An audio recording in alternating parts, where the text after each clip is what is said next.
So some of you guys might actually know that I watch a lot of Fox News, so shout out to them. I think they do a really good job as far as presenting information and doing interviews and giving a real broad perspective about a lot of things and not just pigeonholing. Pigeonholing was the word I was looking for, as far as just being stuck in one view, only being stuck in one side of politics and not really sharing both sides. So I ended up coming across this story, and I actually saw these awesome women that you guys just saw on my screen, which is this young lady right there. That's her grandson. And I saw the mother of this boy on there, and they did an interview that really, really took my breath away because this is something I've been speaking about for a very long time. I don't know how many of you guys have been watching my channel.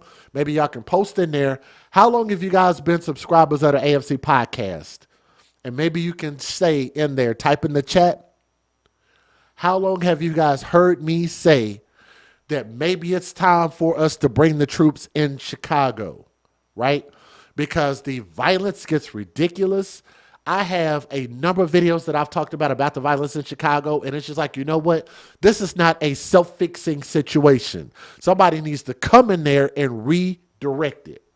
Somebody needs to come in there and redirect it, right? So I think that's the situation we have going on here. Let me give you guys the fair usage before we get into the stream. Shout out to Mommy of Three. Let's get into my disclaimer. Some viewers may find the following content offensive and controversial. The information in this video comes from multiple sources, including court records, official police charges, new website articles, and interviews. This video commentary also contains my personal opinions about the facts of this story. The point is to use this story as a cautionary tale in hopes of preventing tragedies like these to children going forward. Viewer discretion is advised. That is your official disclaimer. Thank you, Mommy of Three, who read that for me.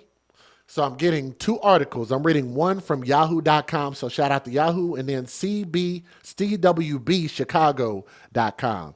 Two different articles, and I'm going to read that for a reason because they both posted very different information.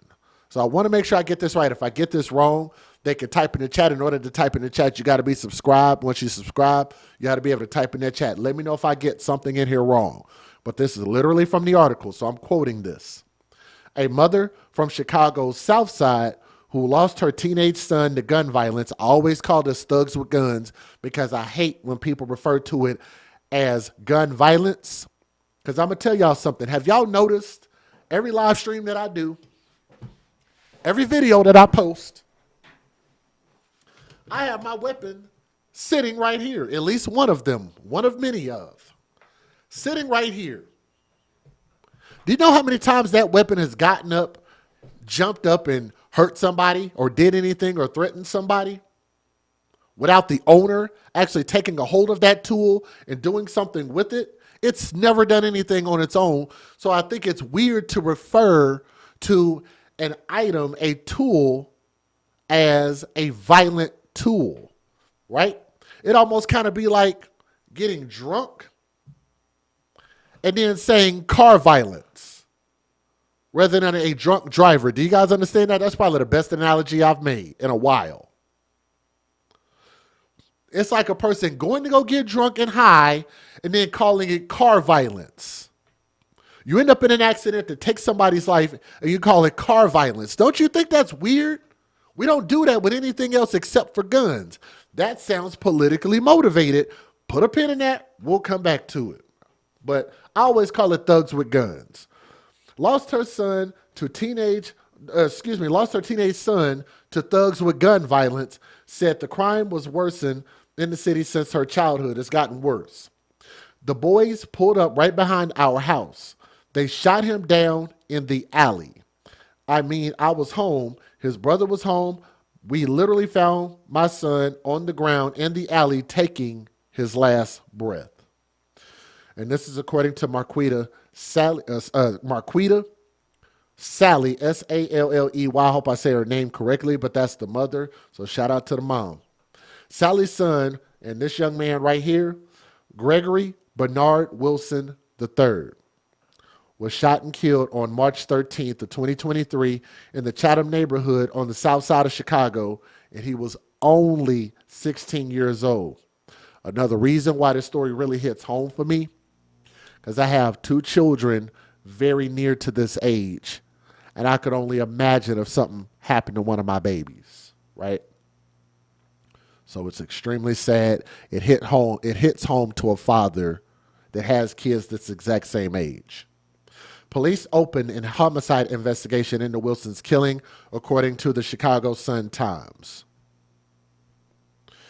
Sally, who's 41 years old, told Fox News Digital that she is going to court on September the 18th. So depending on when you guys are watching this is roughly about a week from now, with today being September the 10th. So about a week from now, so on September the 18th.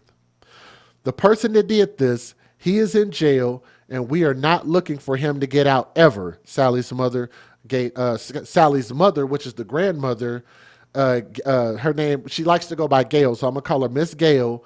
Also, yeah, it said it right here. I'm sorry, I should have just read that. It said Miss Gail. So that's according to Miss Gail. Wilson was struck in his left arm, his chest, and chin on the 400 block of East 88th Street, according to the Chicago Police and Cook County Medical Examiner's Office. Wilson was taken to the University of Chicago Medical Center, where he was pronounced dead. Grieving Wilson's death has been a challenge for the family to overcome.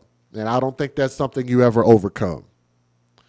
When holidays and birthdays and stuff come around, we're all together, but the process itself has been rough.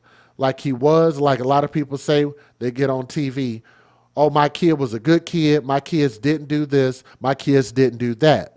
My kid was a boy, so of course he did stuff as far as fighting and all of that stuff.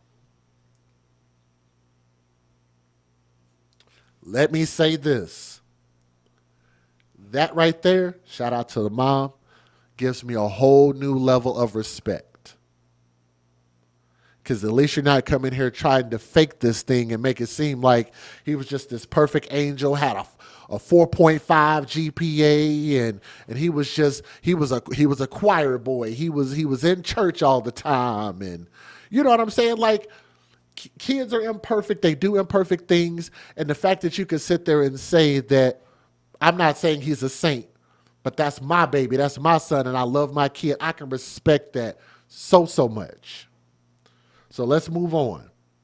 But as far as guns and selling drugs and robbing and stealing and killing, I didn't have that type of child, and I feel like he got robbed, unfortunately, of his life by somebody else's child who unfortunately is into those things. Growing up on Chicago's South Side, Sally said crime has worsened since she was a kid. It's gotten worse from when I grew up until now. When I grew up, I could walk from King Drive to Stony Island without a care in the world. I'm 41 now, so me and her are roughly about the same age. I'm a little bit older than her. So in my teenage years, me and my girl cousins, even my boy cousins, all of us together were just walking down the street and laughing and having a good time. Right now, my son could tell me he's walking to the convenience store around the corner, and I'm like, no, you're not. You're not. It's that bad. It has changed tremendously. Over Labor Day weekend, y'all catch this. Over Labor Day weekend, one holiday, there's been at least 32 shootings that took place in Chicago, leaving 8 people dead and dozens more wounded, according to police.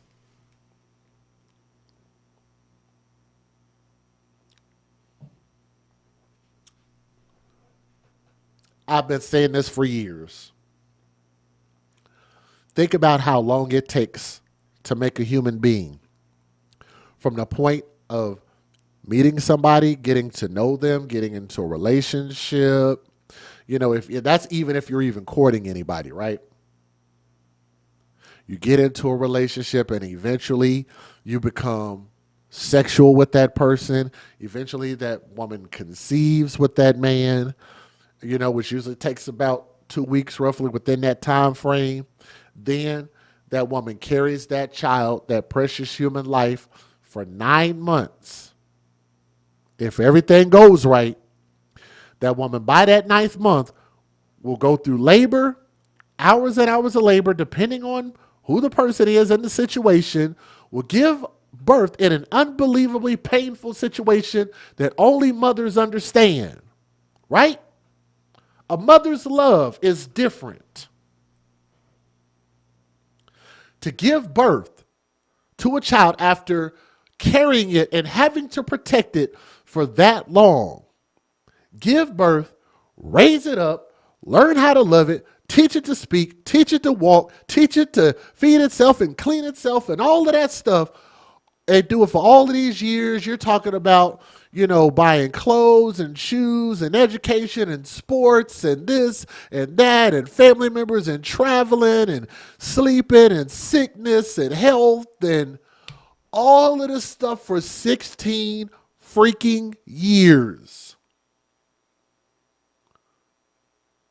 For one bastard, one stupid ass individual who did not have a father figure to look up to so that they could have an example of what they should grow up and become. So since he didn't value himself, he didn't value anybody else, he didn't value, let me back this picture up like a U-Haul truck one time, did not value this young man who has a family and people who loved and cared about him, took his life because the man that took his life did not have value in himself. And you know what? Here's the thing. There is no picture of that suspect out there until now.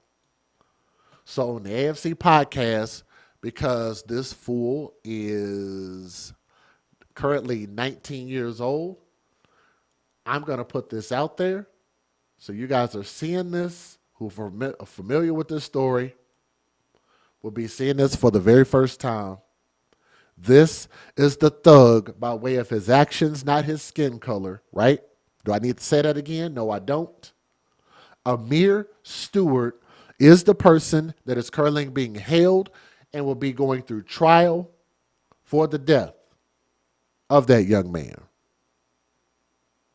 Amir Stewart is the person that we believe took the life of Gregory Wilson III. That is his face. It'll roll through the pictures in here so you guys can see it again, but I don't want it to make sure that y'all know. Out of all these years I've been doing this podcast, I haven't had to do a retraction yet. The information that we put out there has been pretty spot on, right? In my humble opinion, I don't know that Amir dude from a can of paint, but in my opinion, the only reason why you could do something like this is if you didn't value yourself, you didn't value your future, which, as you guys can see, when I read stories like this, and it says over a holiday weekend, I am reading this from yahoo.com, that 32 people have been shot, and knowing how long it takes to make a life to even raise it up to be old enough to be shot, you could just take a life and say, damn, anybody who was injured of those 32 people could have died. That means you are losing people at a faster rate than you can create them. That's what genocide looks like. Right? Here's what brings me to my next point. And I don't think I need to read the rest of this. Here's what brings me to my next point. I have watched these goddamn politicians get out here and talk about these mayors, these governors, these police chiefs, or whatever the hell else, these political activists come out and talking about, we don't want Trump bringing the troops to our neighborhoods and to our streets, making us feel afraid and scared. Y'all have heard them say this, right?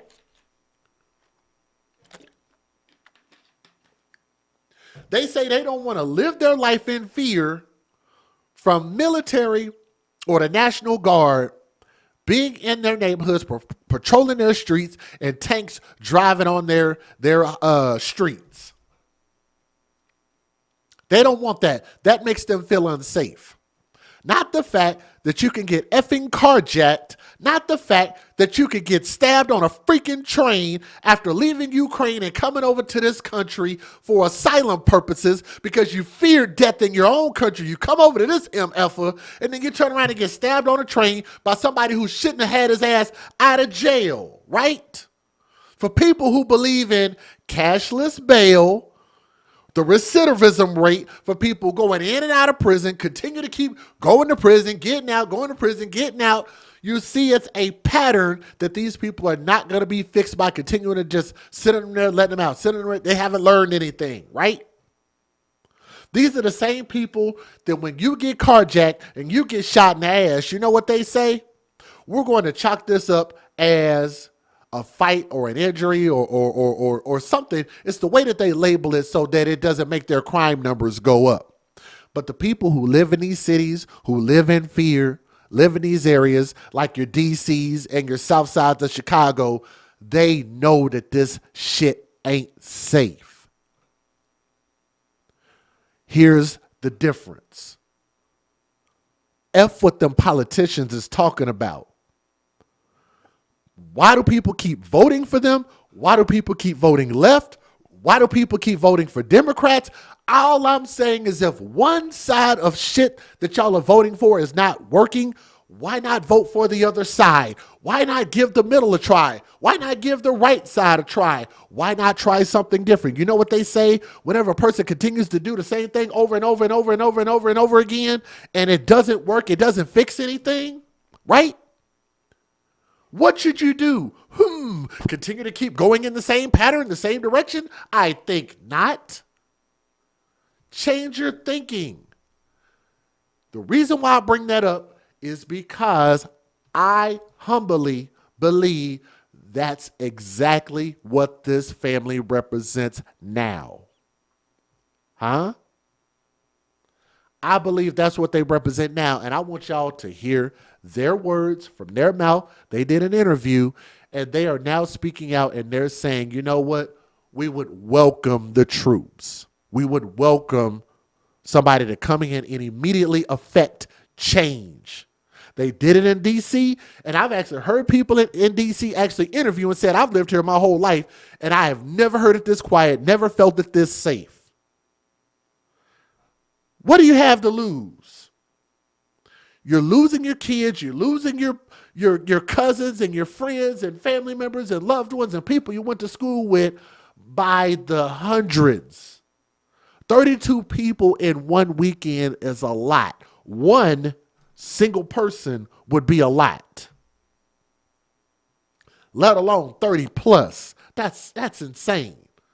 So let me show you guys this. Let me give you guys a fair usage and then we'll go from there. Short video, but I want y'all to hear it directly from the family. Let's get it. Federal law allows citizens to reproduce, distribute, or exhibit portions of copyrighted motion pictures, videotapes, or video discs under certain circumstances without the authorization of the copyright holder. This is called fair use. It is allowed for purposes of criticism, news reporting, teaching, and parody, which doesn't infringe of copyright under 17 U.S.C. 107.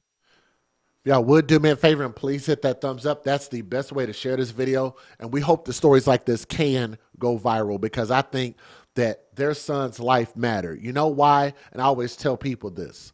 People always ask me like, why do I do what I do? Why do I talk about this stuff? Why do I wear these shirts? Why do I make these shirts and pay for them and wear them? Because I am a concerned father and I have kids, their kids' age. And it matters to me because what affects their kids could affect mine. What they're going through could affect mine, right? Same situation, which is why I believe that we need to take a stance and stand on business and stop standing on stuff that doesn't really mean anything, right? So I'm going to show you guys this interview. Let me go ahead and get into this. And matter of fact, let me say this real quick before we get into this video. And I want the people of Southside Chicago specifically, don't threaten me. You don't like my words. Just hear me out for a second.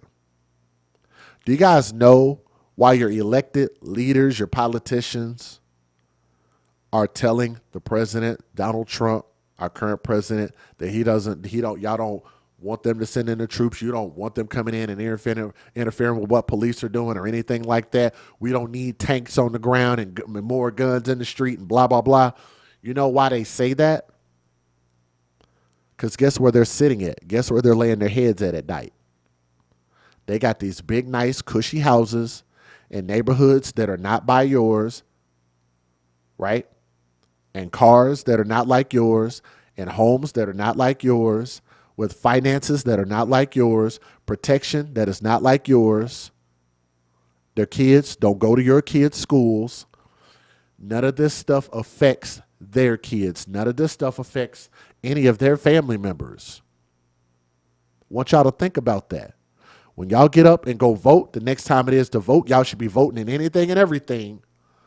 The reason why it doesn't matter to them and why they don't want anything to change and why they want to keep the leadership the exact same way it is, while you keep getting the same results, the same deaths, the same funerals, the same way that it's being, is because it doesn't affect them. Y'all got to vote their asses out. Y'all got to speak up and y'all got to say something. Let's get into this. Here we go. My son went outside. The boys pulled up right behind our house. They shot him down in the alley. I mean, I was home. His brother was home. We found my son literally on the ground in the alley taking his last breath. My name is Marquita Sally. I'm from the south side of Chicago, born and raised here. I'm a mother of 3 boys that was also born and raised here. Unfortunately, my oldest was shot and killed here in Chicago. When holidays and birthdays and stuff come around, we are together. But the process itself has been rough. He was just learning to drive. The car outside that I'm driving now would have been his right now today. But we didn't have those opportunities because he was taken away from us too early. My name is Miss Gail. My grandson is Gregory Wilson III. You got people still robbing, stealing, killing. Just the other day, a 5-year-old boy got killed, shot in the head. It's like it's never gonna end. So if Mr. Trump want to bring these troops to Chicago, hey, bring them on. What we got to lose? You know what I'm saying? Put it in. So if Mr. Trump want to bring these troops to Chicago, hey, bring them on. What we got to lose? Stealing, killing. Just the other day, a 5-year-old boy got killed, shot in the head. It's like it's never going to end. So if Mr. Trump want to bring these troops to Chicago, hey, bring them on. What we got to lose? She said, bring them on. What do we have to lose? And again, shout out to her. I think she is a beautiful person. I think she's an awesome person. That's the grandmother. That's Miss Gail. And I 100% agree with her. And that's the message that I've been preaching this entire time. If the way that that city is handling their business is getting out the same exact results, it might be worth doing something different. And like she said, what do you have to lose? Well said. Well said, Miss Gail. Well said. Let's keep going. You know what I'm saying? Put some fear in, let them know that they here and they want, to protect the city of Chicago. We got elderly people afraid to ride the red line. You got kids can't go outside and play. You got women don't want to walk at night alone. In my teenage years, the age that my kids are now, me and my girl cousins, even my boy cousins, all of us together, just walking down the street, laughing, talking, having a good time. Right now, my son could tell me he's walking to the convenience store around the corner. No, you are not.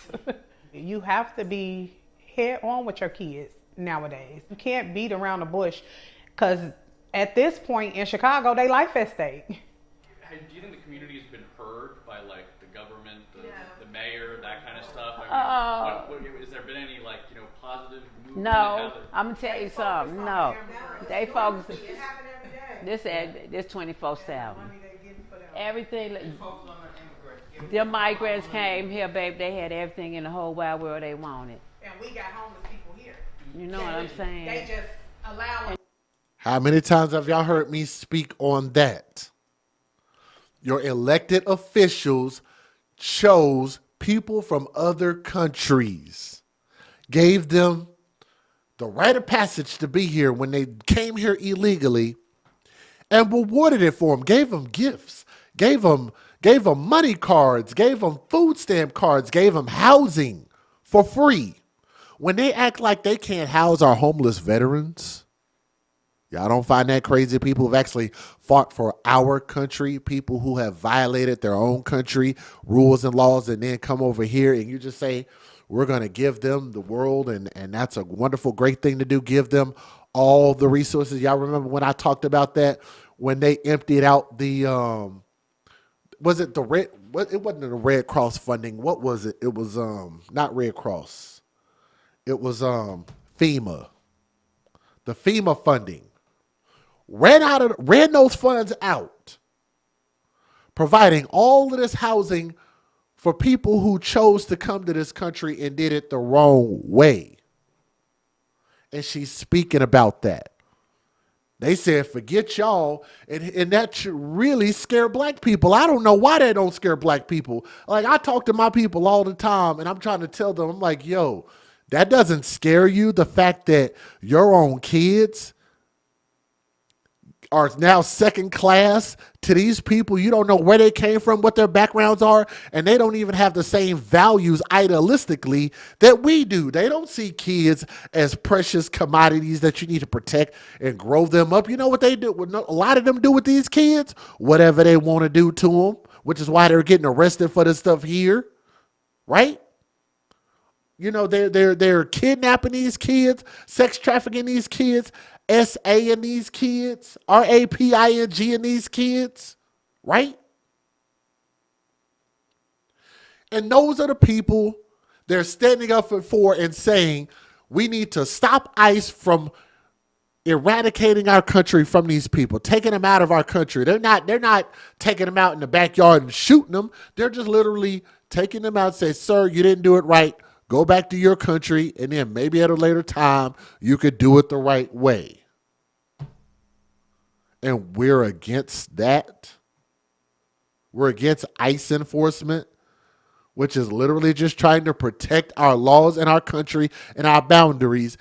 And I'm going to tell y'all, as a black man, it's funny how most black people don't see that they're literally trying to bring these people in, the politicians are, to succeed you. Y'all know that word, succeed? Maybe look it up. Do we have any black people in the audience? Do we have any black people in the chat? I don't know if I do. Maybe y'all didn't hear what I just said. So some of these activists out there that I've heard of speaking about these situations and don't really understand the gravity of what they're saying, they're trying to replace basically your people, your lower income people, either equal to that or below that, and even trying to replace the middle class of black folks. And they tried to bring them in by the millions. Think about that for a moment. So you don't have to sit here and wait for a population to have a bunch of kids and grow them up. You can just say, we're just going to import a couple million people. Now we got our new voting base. That's what she's speaking about.